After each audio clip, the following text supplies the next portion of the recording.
നമസ്കാരം. ഈ video professor C രവിചന്ദ്രനുള്ള ഒരു ചെറിയ മറുപടിയാണ്. ഈ രവിചന്ദ്രനെ ഒരുപക്ഷെ നിങ്ങൾക്കൊക്കെ അറിയാമായിരിക്കും, പലർക്കും അറിയാം. അദ്ദേഹം വളരെ പ്രശസ്തനായിട്ടുള്ളൊരു വ്യക്തിയാണ്. അദ്ദേഹത്തിൻ്റെ പ്രശസ്തി എന്ന് പറയുന്നത് അദ്ദേഹം മതങ്ങൾക്കും ദൈവവിശ്വാസത്തിനും ഒക്കെ എതിര് നിൽക്കുകയും ഒപ്പം തന്നെ വളരെ അധികമായിട്ട് ശാസ്ത്രത്തിന് വേണ്ടി നിലകൊള്ളുകയും ചെയ്യുന്ന ഒരു വ്യക്തിയാണ്. അപ്പോൾ അദ്ദേഹത്തിൻ്റെ ഒരു ചെറിയ വീഡിയോ ഞാൻ ഈ അടുത്ത സമയത്ത് കാണാനിടയായി. വീഡിയോ മുഴുവൻ കണ്ടില്ല, ഞാനതിൻ്റെ തലക്കെട്ട് കണ്ട് മാത്രമാണ് ആ വീഡിയോയുടെ തമ്പനയിൽ കണ്ട് ഞാൻ ആ വീഡിയോയുടെ ലിങ്ക് ക്ലിക്ക് ചെയ്തത്. അപ്പോൾ അതിൽ ഹോമിയോപ്പതി എന്ന് പറയുന്ന ഒരു വേർഡ് കണ്ടു. അപ്പോൾ ഹോമിയോപ്പതിയുമായിട്ട് ബന്ധപ്പെട്ട് രവിചന്ദ്രൻ എന്തോ പറയുകയാണെന്ന് എനിക്ക് മനസ്സിലായി. അതിൻ്റെ പേരിൽ ഞാൻ വീഡിയോ കണ്ടപ്പോൾ ഭാഗ്യത്തിന് എൻ്റെ തുടക്കത്തിൽ തന്നെ ഈ വീഡിയോയുടെ പ്രസക്ത ഭാഗങ്ങൾ അവർ കാണിക്കുന്നുണ്ട്. അതായത് ആ വീഡിയോയിൽ അവർ സംസാരിക്കുന്ന ഏറ്റവും പ്രധാനപ്പെട്ട കാര്യങ്ങളുടെ ഒരു ചുരുക്കം സ്റ്റാർട്ടിങ്ങിൽ തന്നെ കാണിക്കുന്നുണ്ട്. അതിൽ ശ്രീ രവിചന്ദ്രൻ പറഞ്ഞ രണ്ട് കാര്യങ്ങളാണ് എനിക്ക് ഇഷ്ടപ്പെട്ടത്. അതിലൊന്ന്, അദ്ദേഹം പറഞ്ഞു ഹോമിയോപ്പതി ശരിയാണോന്നുണ്ടെങ്കിൽ കെമിസ്ട്രിയും ഫിസിക്സും എല്ലാം തെറ്റായിട്ട് മാറണം, എങ്കിൽ മാത്രമേ ഹോമിയോപ്പതി ശരിയാവൂ. പിന്നെ അദ്ദേഹം ദൈവത്തെക്കുറിച്ചും ഒരു കാര്യം പറഞ്ഞു. ഒന്നല്ല, ഒന്ന് രണ്ട് കാര്യങ്ങൾ പറഞ്ഞു. അദ്ദേഹം പറഞ്ഞത് ഒരു ബലാത്സംഗം നടക്കുന്നു. ആ ബലാത്സംഗം നടക്കുന്ന സമയത്ത് ദൈവം കണ്ടുകൊണ്ടിരിക്കുകയാണ്. ദൈവത്തിന് വേണമെങ്കിൽ ആ ബലാത്സംഗം തടയാം, ആ കുട്ടിയെ രക്ഷിക്കാം, പക്ഷേ നമ്മളത് കാണുന്നില്ല. അപ്പോൾ അങ്ങനെയുള്ള ദൈവമാണ്. അപ്പോൾ അദ്ദേഹം പറഞ്ഞ ഈ രണ്ട് കാര്യങ്ങൾക്ക് മാത്രമുള്ള ഒരു മറുപടിയാണിത്. അപ്പോൾ അദ്ദേഹം പറഞ്ഞു ഹോമിയോപ്പതി ശരിയാണെന്നുണ്ടെങ്കിൽ ഫിസിക്സും കെമിസ്ട്രിയും തെറ്റാണ്. ഫിസിക്സ് എന്ന് പറഞ്ഞു കഴിഞ്ഞാൽ നമുക്ക് മലയാളത്തിൽ ഊർജ്ജതന്ത്രം എന്ന് പറയാം, കെമിസ്ട്രി എന്ന് പറഞ്ഞാൽ രസതന്ത്രം. ഇങ്ങനെയാണ് പണ്ട് ഞാൻ പഠിച്ചിരുന്നത്. അപ്പോൾ ഈ രണ്ട് കാര്യങ്ങളും തെറ്റായിട്ട് മാറിയാൽ മാത്രമേ ഹോമിയോപ്പതി ശരിയാകൂ എന്നാണ് ശ്രീ രവിചന്ദ്രൻ പറയുന്നത്. എന്താണ് ശ്രീ രവിചന്ദ്രൻ പറയുന്ന കെമിസ്ട്രിയും ഫിസിക്സും? അദ്ദേഹം പറയുന്ന കെമിസ്ട്രിയും ഫിസിക്സും പ്രിൻ്റ് ചെയ്യപ്പെട്ട, അതായത് പുസ്തക രൂപത്തിലായി മാറിയ കെമിസ്ട്രിയും ഫിസിക്സുമാണ്.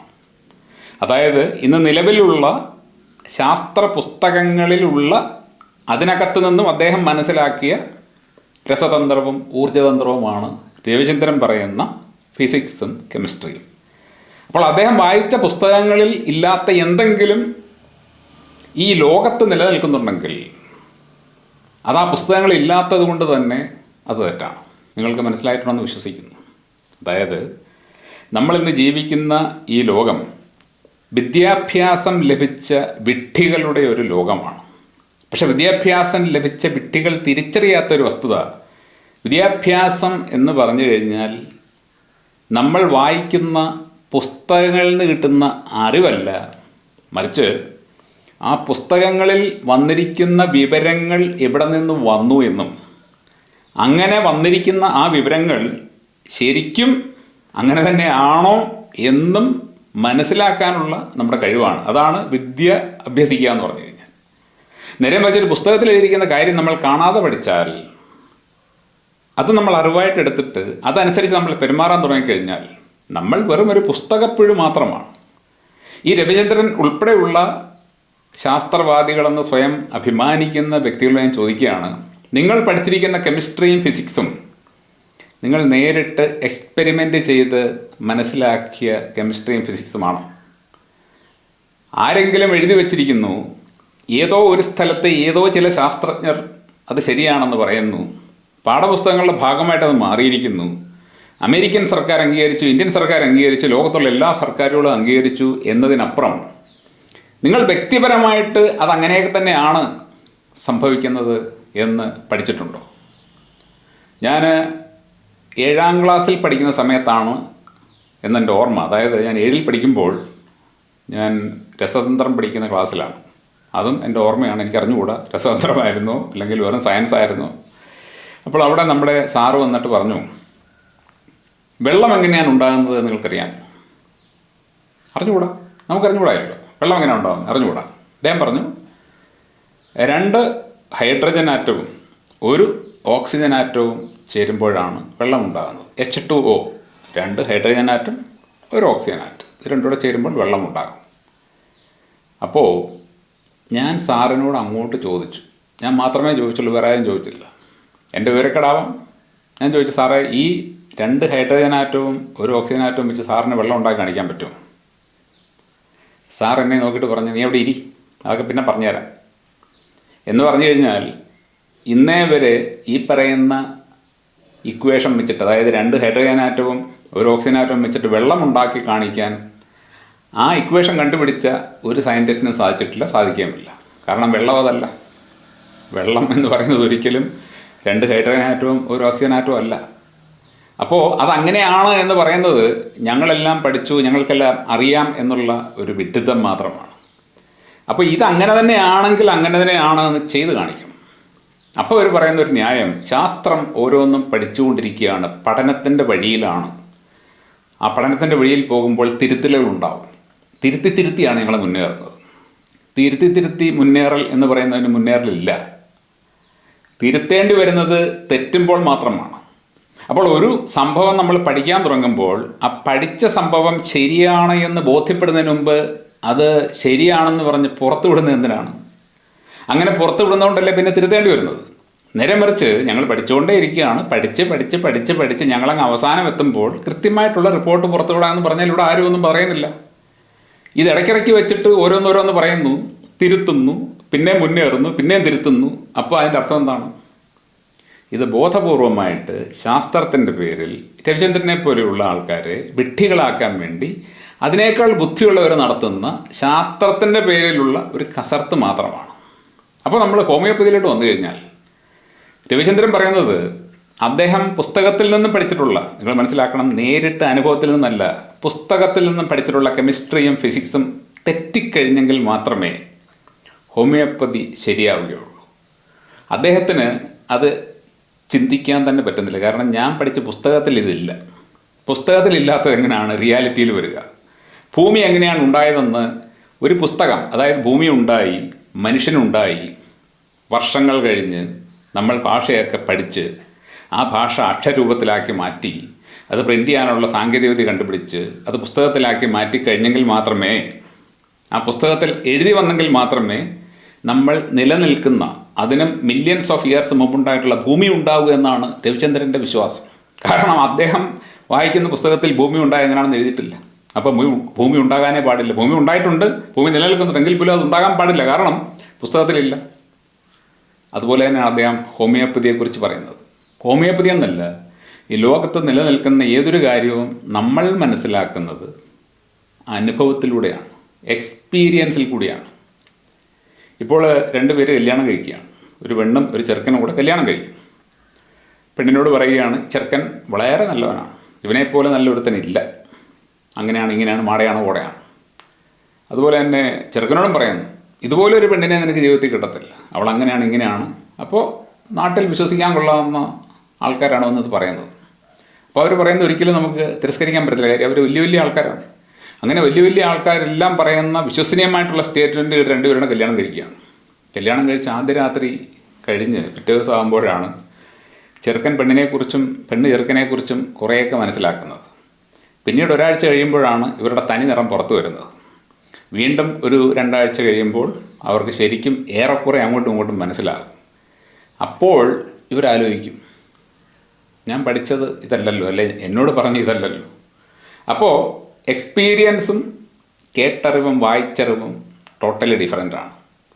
നമുക്ക് പുസ്തകം വായിച്ചിട്ട് നീന്താൻ പറ്റും ഭാവനയിൽ, യഥാർത്ഥത്തിൽ നീന്തണമെങ്കിൽ വെള്ളത്തിലിറങ്ങി നീന്താൻ പഠിക്കണം. അപ്പോൾ രവിചന്ദ്രൻ ഹിസ്റ്ററിയും ഫിസിക്സും അതുപോലെ തന്നെ കെമിസ്ട്രിയും ഒക്കെ വായിച്ച് മനസ്സിലാക്കി ആ വായിച്ചുള്ള അറിവിൻ്റെ പശ്ചാത്തലത്തിലാണ് ഹോമിയോപ്പതിയെ കാണുന്നത്. താങ്കൾ ഹോമിയോപ്പതിയെ കാണേണ്ടത് അങ്ങനല്ല. താങ്കളുടെ പരിചയത്തിലുള്ള ഏതെങ്കിലും ഒരു രോഗാവസ്ഥയിലുള്ള വ്യക്തി, ആ വ്യക്തിയെ ഹോമിയോപ്പതി ഡോക്ടറുടെ അടുത്തേക്ക് പറഞ്ഞു വിടുക. പനിയോ അല്ലെങ്കിൽ ഏതെങ്കിലും തരത്തിലുള്ള രോഗമുള്ള ഒരാളെ പറഞ്ഞു വിടുക. പറഞ്ഞു വിട്ടിട്ട് ആ ഡോക്ടർക്ക് ആ രോഗം ചികിത്സിച്ച് മാറ്റാൻ പറ്റുന്നുണ്ടോ എന്ന് നോക്കുക. അങ്ങേരത് മാറ്റുന്നുണ്ടോ എങ്കിൽ, അതായത് നിങ്ങൾ ഈ പറഞ്ഞു വിടുന്ന ആളെ വേണമെന്നുണ്ടെങ്കിൽ നിങ്ങൾ മുമ്പ് നിങ്ങളുടെ ശാസ്ത്രീയ ചികിത്സയ്ക്കൊക്കെ പറഞ്ഞു വിട്ടിട്ട് മതി. പറഞ്ഞു വിട്ട് അവരങ്ങേരുടെ ശരീരം നശിപ്പിച്ചിട്ട് കൊണ്ട് കൊടുക്കരുത്. അതായത് രാസമരുന്നുകൾ കൊടുത്തോ സർജറി നടത്തിയോ അനസ്തേഷ്യ കൊടുത്തോ ഒക്കെ കുളമാക്കിയ ഒരു ശരീരവുമായിട്ട് ഒരുത്തൻ ഏതെങ്കിലും മരുന്നിന് വേണ്ടി പോയി കഴിഞ്ഞാൽ അവൻ രക്ഷപ്പെടുമെന്ന് എനിക്ക് പറയാൻ പറ്റില്ല. എന്നാൽ അങ്ങനെയുള്ള ആൾക്കാരെ പോലും രക്ഷപ്പെടുത്തിയ ചരിത്രം ഹോമിയോപ്പതിക്കുണ്ട്. പക്ഷേ ഒരു സാധാരണ മട്ടിൽ ഒരു അസുഖം വരുന്ന, ഒരു പനി വരുന്നു, അല്ലെങ്കിൽ മറ്റെന്തെങ്കിലും തരത്തിലുള്ള ഒരു പ്രശ്നം വരുന്ന ഒരാളെ രവിചന്ദ്രൻ തന്നെ നേരെ ഒരു ഹോമിയോപ്പതി ഡോക്ടറെ കൊണ്ടുപോയിട്ട് അയാളുടെ രോഗം മാറുന്നുണ്ടോ നോക്കുക. രോഗം മാറുന്നുണ്ടെങ്കിൽ താങ്കൾ പുസ്തകത്തിൽ വായിച്ച ഫിസിക്സിൻ്റെ കുഴപ്പമോ അല്ലെങ്കിൽ കെമിസ്ട്രിയുടെ കുഴപ്പമോ അല്ല, കെമിസ്ട്രിയും ഫിസിക്സും താങ്കൾ വായിച്ച പുസ്തകത്തിൽ എഴുതി വെച്ച ആൾക്കാരുടെ കുഴപ്പമാണ്. അവരറിയാൻ വയ്യാത്ത കാര്യങ്ങൾ ഭൂമിയിലുണ്ട്. ഒരു മനുഷ്യനും എല്ലാം അറിയുന്നില്ല. താങ്കൾക്കൊന്നും അറിഞ്ഞുകൂടാ, എനിക്കൊന്നും അറിഞ്ഞുകൂടാ. നമ്മുടെ എല്ലാ അറിവ് പരിമിതമാണ്. അറിവ് തേടിക്കൊണ്ടിരിക്കാൻ മനുഷ്യന് സത്യം പറഞ്ഞാൽ ആയുസ്സും കുറവാണ്. ഒരു മനുഷ്യൻ ശരിയായിട്ട് ചിന്തിച്ച് തുടങ്ങുന്ന സമയത്ത് തന്നെ അവൻ വാർദ്ധക്യത്തിലാവും. അപ്പോൾ ശരിക്കും ഒരു മനുഷ്യൻ്റെ കാര്യങ്ങൾ മനസ്സിലാക്കാനുള്ള ആയുസ് ഈ ഭൂമിയിലില്ല. ചുരുക്കം ആയുസ് വെച്ചിട്ടാണ് നമ്മൾ പലതും പഠിക്കുന്നത്. അപ്പോൾ നമ്മുടെ മുൻതലമുറ അവരുടെ ചുരുക്കം ആയുസ് കൊണ്ട് മനസ്സിലാക്കിയ കാര്യങ്ങൾ നമ്മൾ പിന്തുടരുകയാണ്. ഇനി ദൈവത്തെക്കുറിച്ച് അദ്ദേഹം പറഞ്ഞൊരു കാര്യം, ഞാൻ ഈ ഹോമിയോപ്പതിയെക്കുറിച്ചൊക്കെ പറയാൻ പോയി കഴിഞ്ഞാൽ ഒരുപാടുണ്ട്. പറഞ്ഞ് ഞാൻ ബോറാക്കുന്നില്ല. കാര്യം എന്ന് പറഞ്ഞാൽ ഇദ്ദേഹത്തിനോട് ഞാൻ പറയുന്നത് നേരിട്ട് മനസ്സിലാക്കാനാണ്. താങ്കൾ ഏതെങ്കിലും ഒരു രോഗിയെ കൊണ്ട് ഒരു ഹോമിയോപ്പതി ഡോക്ടറെ കാണാൻ പോവുക.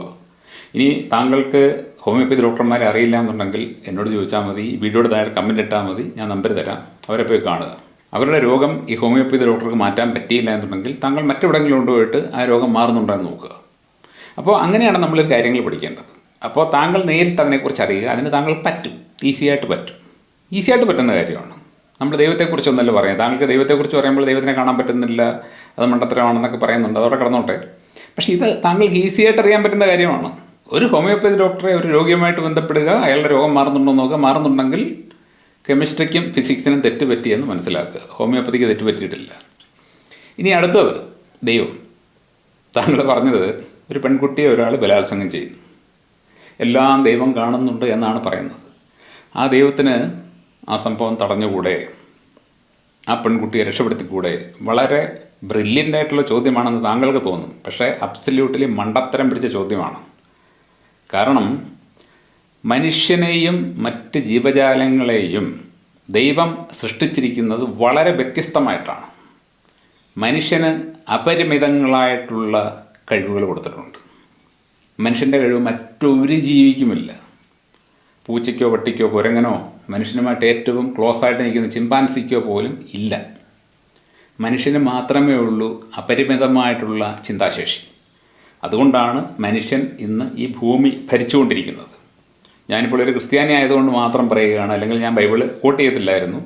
ബൈബിളിൽ വളരെ വ്യക്തമായിട്ട് തുടക്കത്തിൽ തന്നെ, ഉൽപ്പത്തിയിൽ തന്നെ എഴുതി വച്ചിട്ടുണ്ട്, ദൈവം തൻ്റെ രൂപത്തിലും സാദൃശ്യത്തിലും മനുഷ്യനെ ഉണ്ടാക്കി എന്ന് പറഞ്ഞാൽ ദൈവത്തിന് എല്ലാം ചെയ്യാനുള്ള കഴിവുണ്ട്, അതിരുകളില്ലാതെ ചിന്തിക്കാൻ പറ്റുന്നുണ്ട്. അപ്പോൾ ആ ദൈവത്തിൻ്റെ ഏതാണ്ട് ഒരു രൂപത്തിലും സാദൃശ്യത്തിലും മനുഷ്യനെ ഉണ്ടാക്കി. ദൈവത്തിന് പലതും പുതുതായിട്ട് സൃഷ്ടിക്കാൻ സാധിക്കുന്നുണ്ട്, അത് മനുഷ്യനും സാധിക്കുന്നുണ്ട്. അപ്പോൾ ദൈവം തന്നെപ്പോലെ തന്നെ ഉണ്ടാക്കിയ ഒരു ജീവിയാണ് മനുഷ്യൻ എന്നാണ് ക്രിസ്ത്യൻ കൺസെപ്റ്റ്. അതുകൊണ്ടാണ് മനുഷ്യൻ വ്യത്യസ്തനായിട്ട് നിൽക്കുന്നത്. മറ്റ് ജീവികൾക്കൊന്നും ആ കൺസെപ്റ്റ്, ആ ഒരു കഴിവ് കൊടുത്തിട്ടില്ല. മറ്റ് ജീവികളെല്ലാം ദൈവം പറഞ്ഞു ഉണ്ടായെന്നാണ് പറയുന്നത്. ഇത് ദൈവം സ്വന്തം കൈകൊണ്ടുണ്ടാക്കി, തൻ്റെ രൂപത്തിലും സാദൃശ്യത്തിലും ഉണ്ടാക്കി, മനുഷ്യന് ദൈവത്തെപ്പോലെ തന്നെ ചിന്തിക്കാനുള്ള കഴിവ് കൊടുത്തു എന്നൊക്കെയാണ് ബൈബിൾ എഴുതി വെച്ചിരിക്കുന്നത്. അവിടെ അങ്ങനെ ഉണ്ടാക്കിയ മനുഷ്യനോട് ദൈവം തുടക്കത്തിൽ പറയുന്നൊരു കാര്യമുണ്ട്, പാപം നിൻ്റെ തൊട്ടടുത്ത് എപ്പോഴുമുണ്ട്. അതായത് പാപം എന്ന് പറയുന്നത് തെറ്റ് ചെയ്യാനുള്ള ആസക്തി, അതാണ് പാപം. തെറ്റ് ചെയ്യാനുള്ള ആസക്തി എന്ന് പറയുന്നത് നമ്മൾ മറ്റൊരു വ്യക്തിക്കോ മറ്റൊരു ജീവിക്കോ ഒക്കെ എതിരെ ചെയ്യുന്ന ഏത് പ്രവൃത്തിയും പാപമാണ്.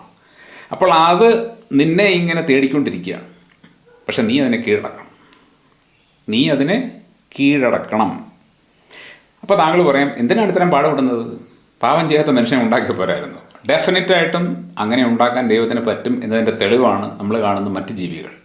ഏതെല്ലാം തരത്തിലുള്ള ജീവികളുണ്ട്, അവയ്ക്ക് ഒരു പരിധിക്കപ്പുറം ചിന്തിക്കാനോ പ്രവർത്തിക്കാനോ പറ്റില്ല.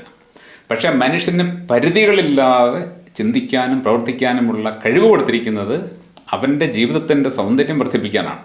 ആ സൗന്ദര്യം നിലനിൽക്കെ തന്നെ അവൻ മറ്റ് മനുഷ്യരെയും മറ്റ് ജീവികളെയും കരുതുന്നവനാവണം. അവർക്കെതിരെ അവൻ ചിന്തിക്കാൻ പാടില്ല. അങ്ങനെ ചിന്തിക്കാതിരിക്കാനുള്ള കഴിവ് അവനുണ്ട്, താങ്കൾക്കുണ്ട്, രവിചന്ദ്രനുണ്ട്. താങ്കളൊരു നിരീശ്വരവാദിയാണെങ്കിൽ താങ്കൾ ഒരു മനുഷ്യനെ ഉപദ്രവിക്കുന്നില്ല. താങ്കൾ സത്യം പറഞ്ഞു കഴിഞ്ഞാൽ ദൈവത്തിൻ്റെ ഇഷ്ടപ്രകാരം ജീവിക്കുന്ന ഒരു വ്യക്തിയായിട്ടാണ് എനിക്ക് തോന്നിയിട്ടുള്ളത്. താങ്കൾ ആരെയും ഉപദ്രവിക്കുന്നില്ല. താങ്കൾ ഒരുപാട് നല്ല കാര്യങ്ങൾ ചെയ്യുന്നുണ്ട്. ഒരുപാട് ആൾക്കാരുടെ അന്ധവിശ്വാസം മാറ്റിയെടുക്കാൻ ശ്രമിക്കുന്നുണ്ട്. താങ്കൾ നന്മ മാത്രമേ ചെയ്യുന്നുള്ളൂ. പക്ഷേ താങ്കളുടെ നിയോഗം അനുസരിച്ച് താങ്കളൊരു നിരീശ്വരവാദിയാണ്. നിയോഗമാണ്. എല്ലാ ആൾക്കാർക്കും ഓരോ നിയോഗമുണ്ട്. താങ്കൾ ജനിച്ചപ്പോൾ ഞാൻ ഇങ്ങനെ നിരീശ്വരവാദിയായിട്ട് മാറും എന്നൊന്നും പറഞ്ഞ് ജനിച്ചതല്ല. അപ്പോൾ താങ്കൾ വന്ന വഴിയിൽ താങ്കളുടെ നിയോഗത്തിലേക്ക് താങ്കൾ എത്തിപ്പെടുകയാണ് ചെയ്തത്. അങ്ങനെ എത്തിപ്പെടുമ്പോൾ താങ്കൾ കുറേ കൂടി വിശാലമായിട്ട് ചിന്തിക്കണം, ചിന്തിച്ച് മനസ്സിലാക്കണം. ദൈവം മനുഷ്യനെ ഒരു റോബോട്ടിനെ പോലും ഉണ്ടാക്കിയിരുന്നെങ്കിൽ താങ്കൾക്ക് ഈ ചോദ്യം പോലും ചോദിക്കാൻ പറ്റില്ല. ദൈവം മനുഷ്യനെ ഒരു മൃഗത്തെ പോലും ഉണ്ടാക്കിയിരുന്നെങ്കിൽ പിന്നെ മനുഷ്യന് എന്താണ് വ്യത്യസ്തതയുള്ളത്? ഒരു പെൺകുട്ടിയെ ഒരാൾ ബലാത്സംഗം ചെയ്യുമ്പോൾ ആ ബലാത്സംഗം ചെയ്യുന്ന വ്യക്തിക്ക് തിരിച്ചറിവുണ്ടാവണം, ഞാനിത് ചെയ്യാൻ പാടില്ല. എന്തുകൊണ്ടാണ് തിരിച്ചറിവില്ല? ആ തിരിച്ചറിവില്ലാത്തത് അവൻ തിരിച്ചറിവില്ലാത്ത ഒരു സമൂഹത്തിൽ ജനിച്ചതുകൊണ്ടോ തിരിച്ചറിവില്ലാത്ത ഒരു കുടുംബത്തിൽ ജനിച്ചതുകൊണ്ടാണ്. അങ്ങനെയുള്ള ആൾക്കാർക്ക് തിരിച്ചറിവ് കൊടുക്കാൻ വേണ്ടിയാണ് ഇവിടെ മതങ്ങൾ ഉണ്ടായിട്ടുള്ളത്. താങ്കൾ വിചാരിക്കുന്നതിൽ മതങ്ങൾ വിഡ്ഢിത്തമൊന്നും ചെയ്യുന്ന സംഭവമൊന്നുമില്ല. ഒരുപാട് അന്ധവിശ്വാസങ്ങളും കാര്യങ്ങളൊക്കെ ഉണ്ട്, അതൊക്കെ ശരിയാണ്, അവർ കടന്നോട്ടെ. പക്ഷേ എങ്കിലും അതിൻ്റെ മറ്റേ വശം എന്ന് പറയുന്നത് മതങ്ങളിൽ പോകുന്ന ആൾക്കാർക്ക് അവർ സത്യന്തകൾ കൊടുക്കുന്നുണ്ട്. നന്മ ചെയ്യണം, തെറ്റ് ചെയ്യരുത്. അപ്പോൾ അത് നമ്മൾ ശക്തിപ്പെടുത്തി നല്ല പ്രവൃത്തികൾ ചെയ്യാനായിട്ട് എല്ലാ മനുഷ്യരെയും പ്രേരിപ്പിച്ചുകൊണ്ടിരുന്നാൽ, അങ്ങനെയുള്ളൊരു സൊസൈറ്റി ഇവിടെ ഉണ്ടായിക്കഴിഞ്ഞാൽ താങ്കൾ ഈ പറയുന്ന പ്രശ്നം ഉണ്ടാവില്ല. ദൈവം ആഗ്രഹിക്കുന്ന അതാണ്, മനുഷ്യൻ സ്വമേധയാ തെറ്റിൽ നിന്നും പിന്മാറും. അല്ലാതെ അവനെ ഒരു റോബോട്ട് പോലും ഉണ്ടാക്കിയിട്ട് അവനെ ചെയ്യാതിരിക്കുക, അതിലെന്ത് കാര്യമുള്ളത്? അവനെ ചെയ്യാനുള്ള കഴിവുണ്ട്, ചെയ്യാൻ പറ്റും, പക്ഷെ ഞാൻ ചെയ്യില്ല. അതാണ് ദൈവം ആഗ്രഹിക്കുന്നത്. താങ്കളുടെ ദൈവത്തെക്കുറിച്ചുള്ള കൺസെപ്റ്റ് അബ്സല്യൂട്ട്ലി റോങ് ആണ്. ഹോമിയോപ്പതിയെക്കുറിച്ചുള്ള കൺസെപ്റ്റ് പോലെ തന്നെ. അതുകൊണ്ടൊന്ന് മാറി ചിന്തിക്കുക. ഒരു കുഴപ്പമില്ല, മാറി ചിന്തിച്ചുകൊണ്ട് താങ്കൾക്ക് നിരീശ്വരവാദിയായിട്ട് തന്നെ തുടരാം. പക്ഷെ അപ്പോൾ തന്നെ താങ്കളുടെ കാഴ്ചപ്പാടുകളും ചിന്തകളും ഒക്കെ ശരിയായ വഴിയിൽ കൊണ്ടുവരാനും പറ്റും. Thank you.